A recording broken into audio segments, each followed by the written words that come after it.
Paano nga ba ina-examine ang suso para makatulong sa maagang pag-detect ng breast cancer? Kailan ba dapat mag-self-breast exam? Kapag ikaw ay 20 years old at pataas na, maaari mo itong gawin buwan-buwan, ilang araw or isang linggo matapos ang iyong period. Pero kung wala ka naman ng period, pwede kang pumili ng isang araw sa isang buwan at gawin mo ito.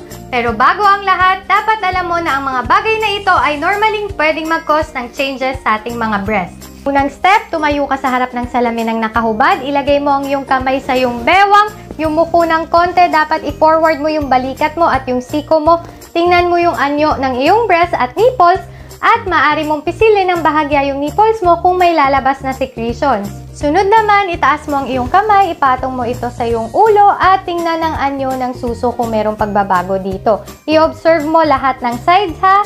Sunod, humiga ka ng flat, itaas mo yung braso ng side na i-check mo, maglagay ka ng unan or towel sa may balikat mo. Gamit yung tatlong middle fingers, yung umbok ha, hindi yung dulo, ito yung ipangkakapa mo. Yung pagkapa, tatlong levels po, magaan, makatamtaman at madiin. Kapag sinalat mo yung breast mo, dapat circular motion, walang gap, kasama yung bandang kilikili, at masakop dapat yung buong breast. Maaari kang pumili sa mga patterns na to kung paano mo ito gagawin. Sunod naman, gawin mo ito ng nakatayo, mas madali kung nasa shower, ipatong mo lang yung kamay mo sa iyong ulo at salatin mo yung breast mo sa parehong paraan. Both sides ha!